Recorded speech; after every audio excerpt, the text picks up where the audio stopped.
What? Riolu is evolving? Yes, it most definitely is. Since I'm close to the move tutor who's on Route 212, I think it's high time I got to evolve Riolu into Lucario. So I'm currently on Route 213 and I just fought a wild Pokemon, which is how I made this happen. But Lucario is still at a low level, so that means I have to go trade it up. Which is exactly what I'm going to do right now, so I'll see you in a bit. Okay, the training is now complete. Lucario is at level 49 and knows the moves Aura Sphere, Force Palm, Crunch, and Drain Punch. Of course, Force Palm is going to go away in a matter of seconds since I'm heading over to the move tutor's house so that way I can teach Lucario Ice Punch. Oh yes, just a reminder, in this game only, all three move tutors are in the same location, that being Route 212, so that way you don't have to wait until a certain point in the game to teach your Pokemon a certain move. So I have to say that's pretty convenient. Alright, which one of these guys is it? Is it this guy? Emphasize power. No, I don't think it's this guy. What about the guy in the middle? Emphasize special effects. Okay, must be this guy since Ice Punch does have a chance at freezing the opposing Pokemon, so it's gotta be this guy. Is it? Okay, it is. Oh yeah, I do want to teach Honchkrow Heat Wave, but I'm not gonna do that quite yet because there's still the matter of that gauntlet at the Pokemon Mansion, which is in the same route that I'm currently in. So once I get done with that, I'll come back here and teach Honchkrow Heat Wave. Hopefully I don't forget. And what about you? What kind of moves are you teaching? Moves that emphasize support, huh? Odds are they're moves that not a whole lot of people teach to their Pokemon. Okay, this person here is saying what I just said a few seconds ago, where all three of these guys are in the same location, so that way you don't have to wait until a certain point in the game to teach your Pokemon a certain move. And this book is telling me the move tutors of shards, but in a game like this, you don't need shards because they'll teach moves to your Pokemon for absolutely free. Now, I will admit years ago, when I was playing Platinum, I guess I sort of struggled a little bit getting shards. I'm not really sure why. I think what happened was, I guess I was going crazy teaching certain moves to my Pokemon. I mean, during that time, I was playing around at the Battle Tower, so yeah, I wanted to give certain moves to my Pokemon. Not to mention the fact that I was pretty interested in some of the moves that the move tutors teach your Pokemon, like say Seed Bomb, Earth Power, Heat Wave, Gunk Shot, and possibly some other moves that I can't really think of at the moment.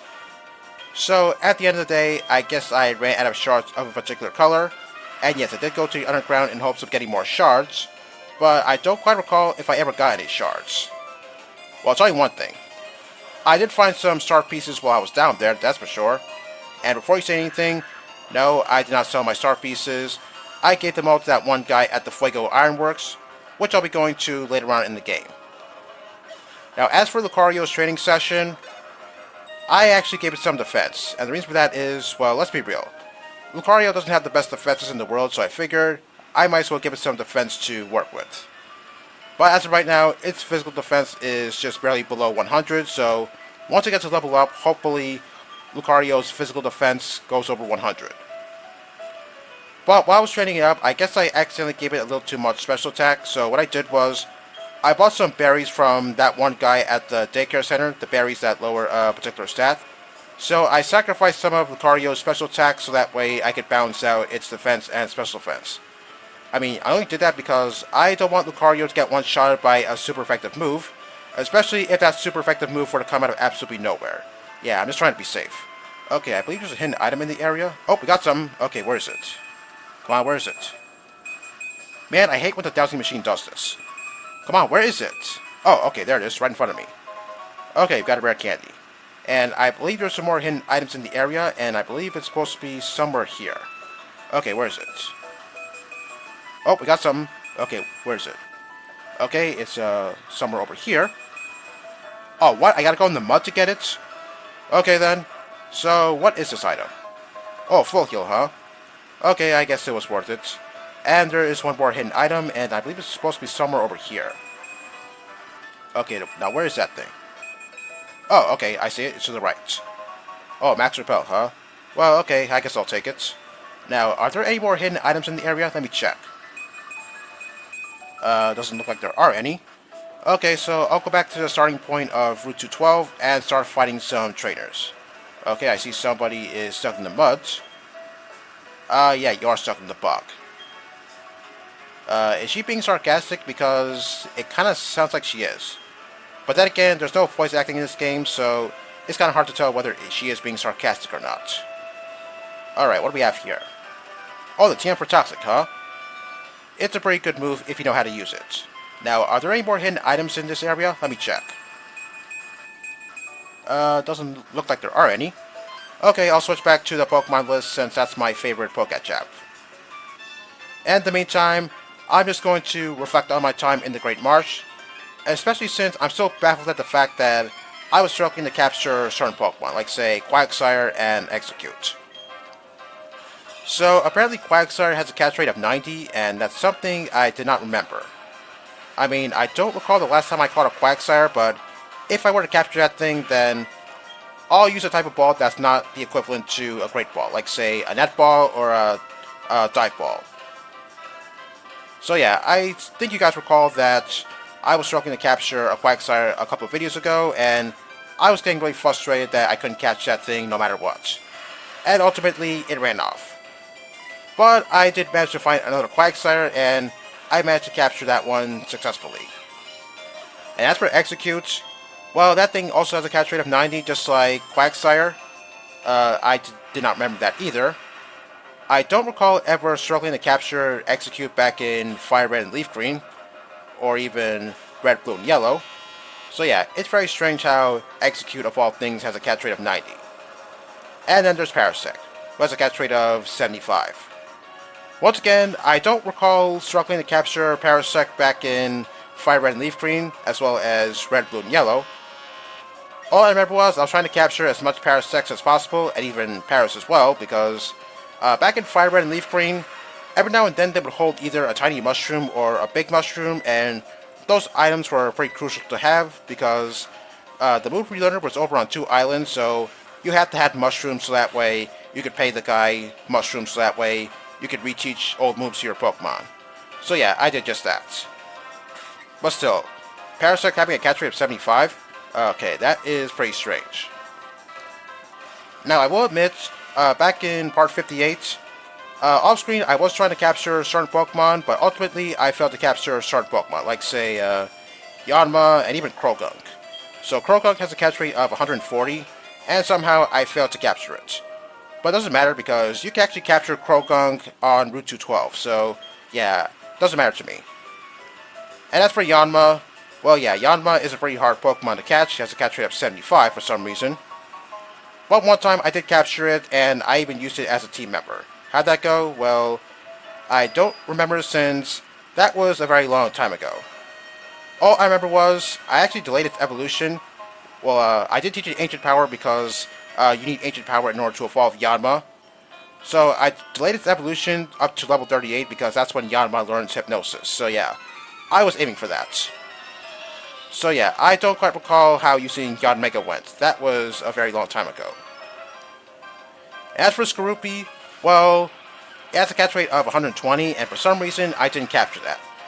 But I was able to capture a Drapion, if you remember, which has a catch rate of 45. So yeah, I used a ball that has the same equivalence as a Great Ball to capture Drapion. Whereas on the other hand, I couldn't capture a Skorupi at all. Yeah, I really don't get it either. Oh yes, I was looking around at the Pokemon that I caught in my PC, and I noticed that Shroomish and Gulpin were holding items.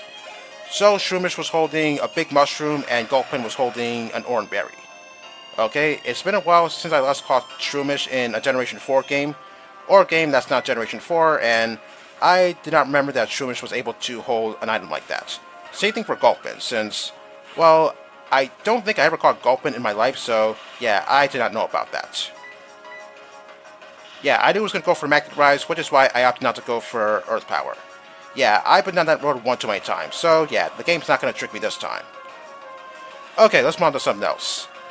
Recently, there was a Tera Raid battle event involving a 5-star Great Tusk and Iron Trends, but you can only get one of those Pokemon depending on what game you're playing. So if you're playing Scarlet, you would get Great Tusk, and for Violet players, you can only get Iron Trends. Although, I recently heard those two events got cancelled, and I think it's because of some sort of bug in the game. Okay, what is it with all these bugs in Scarlet and Violet? I mean, some time ago, I think I said that while I was playing my Scarlet game, I got stuck inside the mountain and I couldn't get out no matter what I did. So I had no choice but to call the flying taxi so that way I can fly back to a certain area and get back to the mountain so that way I could continue climbing it. I mean, ever since Scarlet and Violet came out, I've been hearing a whole bunch of bugs and glitches in the game. I mean, are 3D games really that hard to animate? If so, then I don't know if Gamefreak could possibly do something different, I guess. If they can't do something different, then I'm not really sure what they can do. Yeah, seriously, other Pokemon games, I don't think I heard anything about bugs and glitches happening in previous Pokemon games that were coming out. So yeah, I guess Scarlet and Violet are the only games that I'm hearing things about bugs. So about this event, well actually, I was sort of hoping that the two Pokemon I just mentioned, maybe they would appear in the opposite game. Like say, if Iron Trends were to appear in Scarlet and Great Tusk were to appear in Violet. But unfortunately, that's not the case since I guess certain Pokemon have to appear in a certain game, since it's only natural that way. I mean, Scarlet, Pokemon that are ancient, yeah, they have to appear there, and Pokemon that are from the future, apparently, they have to appear in Violet. So it looks like I'm not going to get Iron Trends, even though I kind of wish I could play around with Iron Trends a little bit. But as for the movesets, well, I guess I'll go over them real quick. So Great Tusk's Tera type is Steel, and its moveset consists of Close Combat, Earthquake, Rock Slide, and Ice Spinner. And some additional moves include Sunny Day and Stopping Tantrum. Okay, Sunny Day is a pretty good move for Great Tusk to have because that's going to trigger its ability, Photosynthesis, which will increase the user's highest stat by 30% while the sun is out. Okay, given the fact that its Tera type is Steel, I guess you could use Fighting type Pokemon to take it down. I mean, if you were to go with Fire Pokemon, then I think they might get slaughtered by either Earthquake or Rock Slide. I mean, if Great Tusk's highest stat is Attack, then hopefully Photosynthesis doesn't make its attack stat go up. Oh, Twin Needle? Okay, that... Oh, great. I get poisoned. Okay, I was about to say, I don't see that move too much. I mean, the only Pokemon that's best known for using Twin Needle is Beedrill. But past Generation 4, I'm pretty sure other Pokemon are able to learn Twin Needle. And as I just saw, Cloyster is one of those Pokemon. So yeah, as for Great Tusk, well, yeah, I guess it's a pretty good Pokemon for you to try and catch. Hopefully you could use some Fighting type Pokemon to help you catch it. Well, there's also Ground type Pokemon, but there's the threat of Ice Spinner. I actually thought Ice Spinner was inaccurate, but that's not true. Ice Spinner has an accuracy of 100, so yeah, it won't miss. And as for Iron Trends, its Tera type is Ground, and its moveset consists of Iron Head, Earthquake, Mega Horn, and Wild Charge. And some additional moves include Electric Terrain and Bulldoze. Okay, I'm gonna go back to the Pokemon Center to heal because I don't want to keep Gastrodon poisoned because, yeah, it's going to lose HP every time I walk, so, yeah, I don't want Gastrodon to suffer from the poison. Okay, since I'm going back to the Pokemon Center, I'm not really sure if I have any more time to fight any more trainers. Yeah, Gastrodon getting poisoned was very unfortunate. Okay, so the additional moves that Iron Trust can have consist of Electric Terrain and Bulldoze. Not really sure if I said that already, but if I didn't, then I'll say it again. And I have to say, holy shit, this thing is good at covering up its defenses. I mean, its Tera type is Ground, and its weaknesses are Water attacks as well as Grass and Ice type attacks. So yeah, looks like this thing is very good at covering up its weaknesses. I mean, I've been down that road so many times, and it looks to me like this thing is going to be a very formidable opponent. Okay, looks like I don't have any more time to fight the trainers, so I'm just going to go over here and grab an item. I believe it's supposed to be over here, and it is the TM for Poison Jab. Okay, I don't think there's any other items for me to collect right now. Alright, is there anything over here? Nope, it's just a shortcut to another area of Route 212. I'm not going to go to that area right now. I'll do that in the next video. Okay, next time, more of Route 212. See you all next time.